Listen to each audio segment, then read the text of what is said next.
सुप्रभात प्यारे बच्चों। Divine public school Mohanapur Gorakhpur के वीडियो पाठशाला में मैं संजीत पांडे आपका बहुत बहुत स्वागत करता हूं। बच्चों, आज हम कक्षा 11वीं विषय हिंदी आरोह भाग 1 के गद्य खंड में संकलित द्वितीय अध्याय मियां नसरुद्दीन जो कृष्णा सोबती की संस्मरण विधा की जो शब्द चित्र माध्यम की रचना है। आज हम द्वितीय व्याख्यान देखेंगे।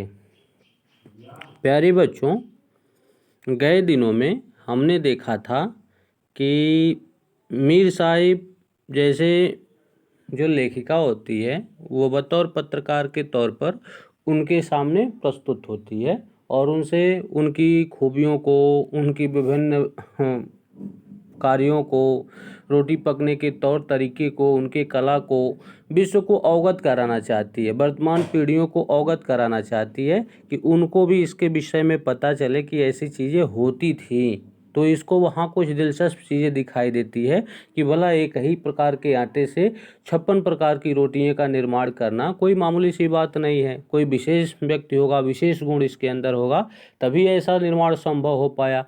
और जो इतना महान गुण होने के बावजूद भी ऐसे कहीं कोने में पड़ा हुआ है, किसी शहर के कहीं बाजू साइड में जहाँ बहुत कम आवागमन लोगों का होता है, या मार्केट शहर से जो वहाँ मार्केट वगैरह की जो संसाधन उपलब्ध चीज़ें हैं वो भी उससे दूर हैं, और वो अपने निर्माण कार्य में पूरी तरह से तल्लीन है और अपनी लंबी अवस्था लगभग 70 वर्ष वो अपना संपूर्ण उसमें दे पाते हैं। उनके पूर्वज भी वर्षों से इसी परंपरा को चलते चले आ रहे हैं।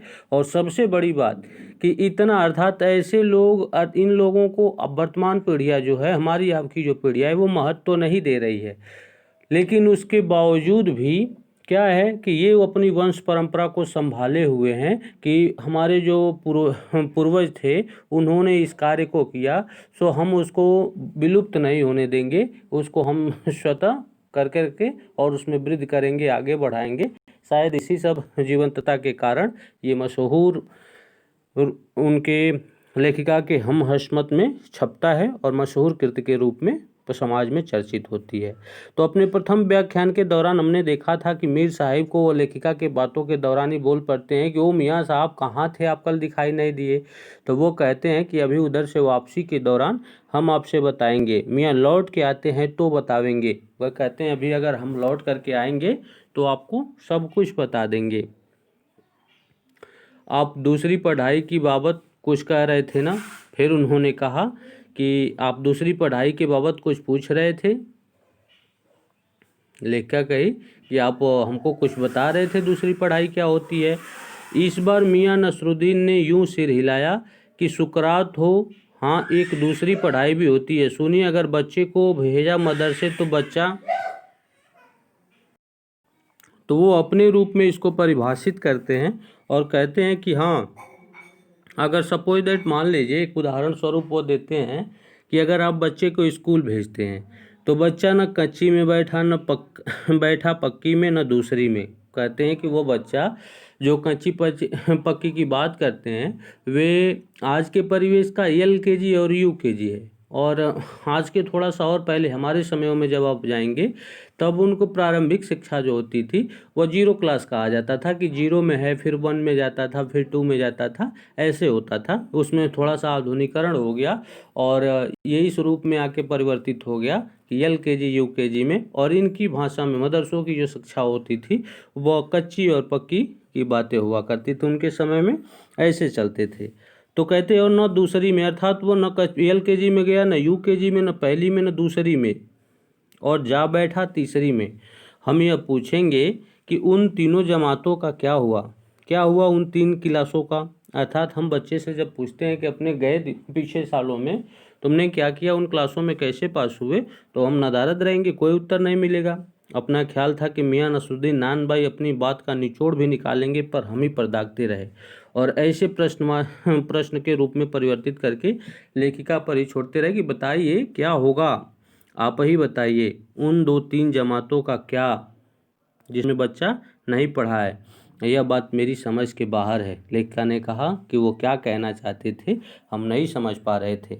इस बार शाही नानबाई मियाँ कल्लन के पोते अपने बचे खुचे दांतों से खिलखिला के हंस दिए। मतलब मेरा क्या साफ न था? लो साहिबा, अभी साफ हुआ जाता है, जरा सी देर को मान लीजिए। कहते हैं कि इस बार शाही नानबाई, शाही मीन्स होता है जो दिल्ली की बादशाहत थी, जो बादशाह हुआ करते थे, जो वहाँ की हुकूमत उन्होंने संभाली थी और उनके शाही खाने में, अर्थात उनके रसोई घर में जो दिल्ली के बादशाह थे उनके यहाँ इनके जो पूर्वज थे वो खाना बनाने का कार्य करते थे। तो कहते हैं कि उनके जो बते लंबी अवस्था जी चुके हैं, लगभग 65-70 साल के, और जो 2-4 दांत बचे हुए हैं इनमें से एक हल्की सी मुस्कान व्यक्त करते हैं। बड़ा ही मनोहर देखने में प्रस्तुत होता है। कहते हैं उसको समझाने के तौर तरीके से, कहते हैं हम बर्तन धोना न सीखते, हम भट्ठी बनाना न सीखते, भट्ठी को आँच देना न सीखते, तो क्या हम सीधे सीधे नानबाई का हुनर सीख जाते? वह कहते हैं किसी चीज़ की जब तक हम प्रारंभिक शिक्षा नहीं पाते, सपोज दैट मान लीजिए इसी कौशल में जो हमारे पास गुण है, जो हमारे पास कौशल है, जो हमने सीखा है, अगर सबसे पहला हमने उसमें बर्तन न धोया होता, चूल्हे में आग न जलाया होता, तो हम क्या सीधे नानबाई का हुनर सीख जाते? मियाँ नसरुद्दीन हमारी ओर कुछ ऐसा देखा कि उनमें हमें जवाब पाना हो, और वो इस तरीके से लेखिका की तरफ देखते हैं कि जैसे ऐसा प्रतीत होता है कि लेखिका से ही वो जवाब चाह रहे हों। फिर बड़े ही मज़े अंदाज में कहा, कहने का मतलब साहिब यह है कि तालीम भी बड़ी चीज़ होती है।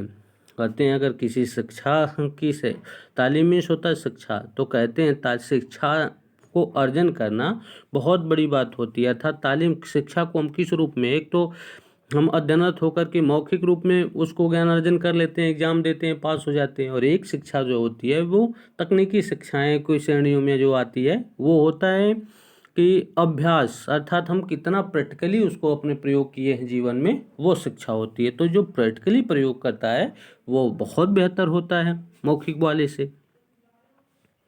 सिर हिलाया, मियाँ साहिब माना। मियाँ नसरुद्दीन जोश में आ गए, हमने न लगाया होता खोमचा तो क्या आज यहाँ बैठे होते? कहते हैं कि फिर वो भाव विभोर होकर करके और अपनी सारी बातें बताने लगे कि अगर हमने यहाँ खोमचा न लगाया होता तो क्या आज हम यहाँ बैठे होते? मियाँ को खोमचे वाले दिनों में भटकते देख हमने बात का रुख मोड़ा। लेखिका कहती है कि हमने थोड़ा सा उनसे दूसरी ओर ले जाने का कार्य किया। आपने खानदानी नानबाई होने का जिक्र किया, क्या यहाँ और भी नानबाई हैं? लेखिका ने कहा कि आप तो कहते हैं कि हम खानदानी नानबाई हैं, तो मैं जानना चाहूँगी कि क्या दिल्ली में आपके अतिरिक्त कोई और नानबाई है? मियाँ ने घूरा, बहुतेरे, पर खानदानी नहीं। सुनिए, दिमाग में चक्कर काट गई है एक बात। कहते हैं बहुत सारे हैं, लेकिन सुनिए, हमारे बुजुर्गों से बादशाह सलामत ने यूं कहा कि मियाँ नानबाई कोई नई चीज़ खिला सकते हो। कहते हैं अगर इस पे आपको शक है तो एक किंवदंती, आपको किंवदंती में इस कथा होती है कि हम आपको एक कथा सुना देते हैं कि हमारे जो बुजुर्ग हुआ करते थे उनसे बादशाह सलामत, दिल्ली की हुकूमत चलाने वाले जो बादशाह हुआ करते थे, उस परिवेश में उन्होंने एक बार कहा कि आज कुछ नई चीज़ खिला सकते हो। तो मेरे जो पूर्वज थे उन्होंने कहा हुक्म कीजिए जहाँ पना, अर्थात आप बस मेरे सरकार, मेरे स्वामी, आप आदेश फरमाइए, क्या खाना चाहते हैं? बादशाह सलामत ने फरमाया कोई ऐसी चीज़ बनाओ जो न आग से पके और न पानी से बने। उन्होंने कहा कोई ऐसी अद्भुत चीज़ आज खिला दो, न वो आग से पके और न पानी से ही बनता हो। क्या उनसे बनी ऐसी चीज़? लेखिका ने पूछा कि क्या वो बना पाए? क्यों न बनती साहिब, बनी और बादशाह सलामत ने खूब खाई और खूब सराही। उन्होंने कहा बना भी और बादशाह सलामत ने खूब खाया भी और खूब उसकी सराहना भी की। लगा हमारा आना कुछ रंग लाया चाहता है, बेसब्री से पूछा वह पकवान क्या था? कोई ख़ास चीज़ होगी? लेकिन मन ही मन सोचती है कि लगता है हमारा यहाँ आना सार्थक होगा और हमको बहुत सारे यहाँ मुद्दे मिल जाएंगे लोगों को बताने योग्य, और वर्तमान पीढ़ियाँ इससे कुछ सीख पाएंगी। बहुत सारे यहाँ प्रश्नों के आंसर मिल सकते हैं, प्रश्नों के उत्तर बहुत सारे नहीं थे इनकी बातों में। फिर बेसब्री से पूछती है कि क्या वो पकवान बन पाया? मियाँ कुछ देर सोच में खोए रहे।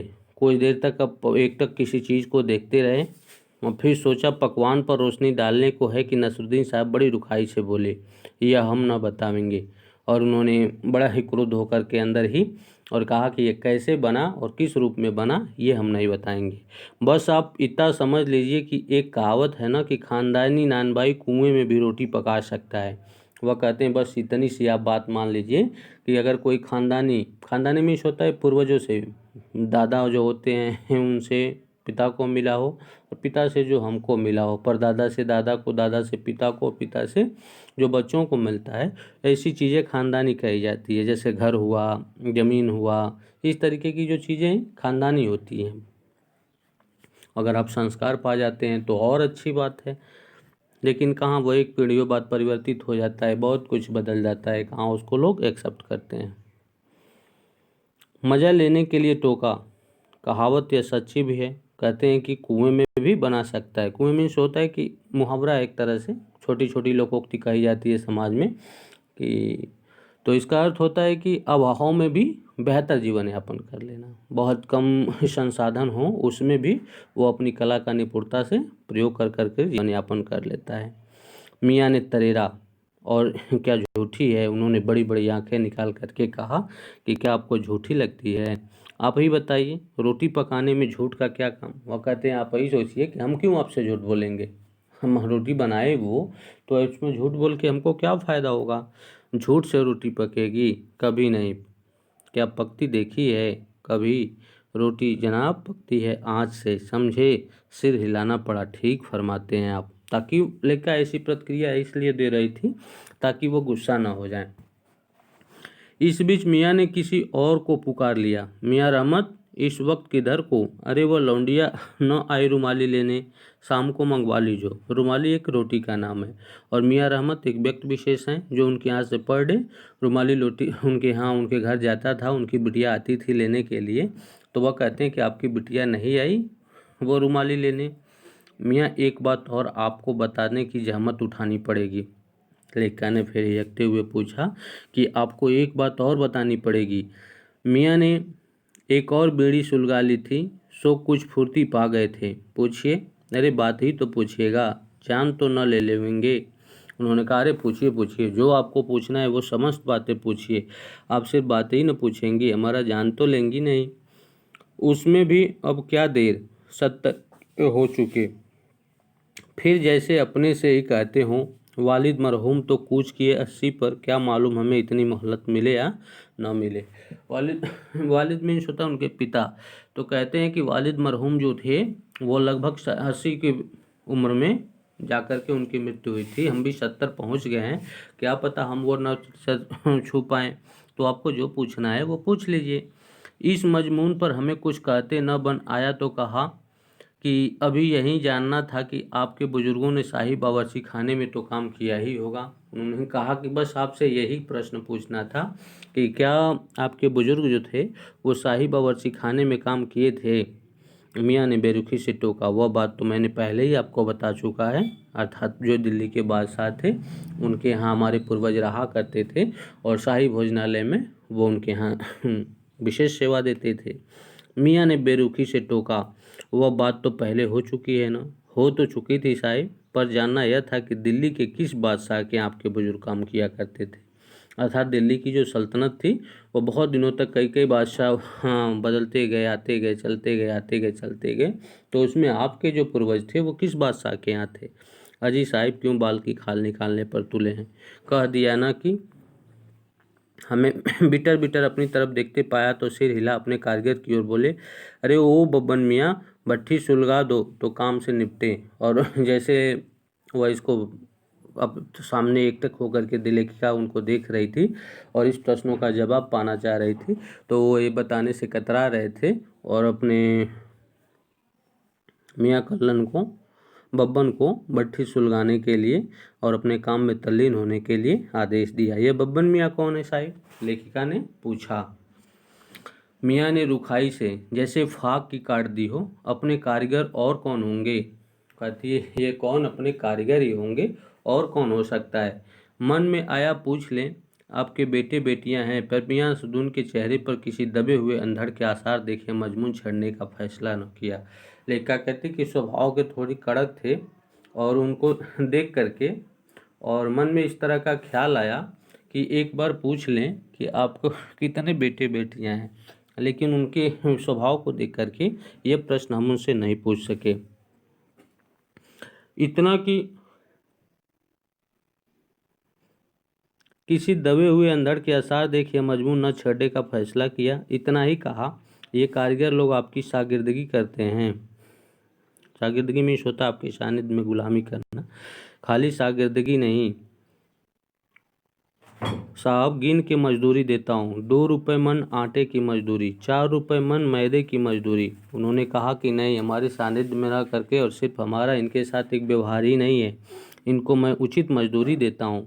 ज़्यादातर भट्ठी पर कौन सी रोटियाँ पका करती है? मियाँ को अब तक इस मजमून में कोई दिलचस्पी बाकी न रही थी, फिर भी हमसे छुटकारा पाने को बोले। बाकर खानी, शीर माल, ताफ्तान, बेसनी, खमीरी, रुमाली, गांव, दिहा, गाजेबान, तुनकी। फिर तेवर चढ़ा, हमें घूर कर कहा, तुनकी पापड़ से ज़्यादा महीन होती है। महीन, हाँ, किसी दिन खिलाएंगे आपको। और उन्होंने कहा कि ये विभिन्न जो उक्त मैंने नाम लिया, ये समस्त रोटियों के नाम हैं, जो 56 प्रकार की वो रोटियां बनाते थे, उन्हीं में से कुछ नाम यहाँ दिए गए हैं। तुनकी एक विशेष तरीके की होती है और पापड़ की तरह बहुत ही महीन होती है, और ये रोटी वो बनाते हैं, लेखा को खिलाने की बात करते हैं। एकाएक मियाँ की आंखों के आगे कुछ कौध गया और वह अचानक कहीं खो गए। एक लंबी सांस भरी और किसी गुमशुदा याद को ताज़ा करने को कहा। उतर गए वे ज़माने। कहते हैं कि अब वो समय चला गया जब लोग खाने बनाने की शौकीन हुआ करते थे और अच्छी अच्छी चीज़ें, उनको अपने स्वास्थ्य की फिक्र होती थी और अच्छी अच्छी चीज़ें खाते थे, अच्छे पकवान बनवाते थे, हम लोगों को बड़ा सम्मान मिलता था। लेकिन आजकल की जो युवा पीढ़ियां हैं, ये आधुनिक जो फास्ट फूड हैं, जैसे बर्गर हुआ, चाउमीन हुआ, समोसे हुआ और न जाने इस तरह की कितने कितने चीज़ें हैं जो हम अपने नज़दीकी स्टोरों से, अर्थात आजकल इसको कुछ कंपनियां अपने आगोश में ले ली हैं, जैसे स्विगी हुआ, जोमेटो हुआ, और तो और जो हमारे स्थानीय छोटे मोटे दुकानदार हैं वह भी होम डिलीवरी देने लगे हैं। और हमारे पास समय अभाव के कारण हम इन सारी चीज़ों को बहुत जल्द अपना लेते हैं, तुरंत खा लेते हैं, और खाने के बाद ही हमको देखने को ऐसा रिजल्ट मिलता है कि कम ही उम्र में, अर्थात हम बहुत कम उम्र में ही वो डायबिटीज़ के, शुगर के, मोटापे के पेशेंट हो जाते हैं, जो हमारे लिए बहुत ही खतरनाक है। और गए वे कद्रदान जो पकाने खाने की कद्र करना जानते थे। मियाँ अब क्या रखा है, निकाली तंदूर से और निकल गई। कहते हैं अब वो ज़माना, वो परिवेश नहीं रहा जो लोग हुआ करते थे। अब तो इतना कुछ बदल गया है कि वो तुरंत निकाले, अर्थात तंदूरी रोटी आजकल के प्रचलन में बस एक है, और इसी को आजकल की युवा पीढ़ी अपना रही है। तुरंत झटपट तैयार हो जाता है और वो खा करके अपना जीवन यापन कर रही है। धन्यवाद।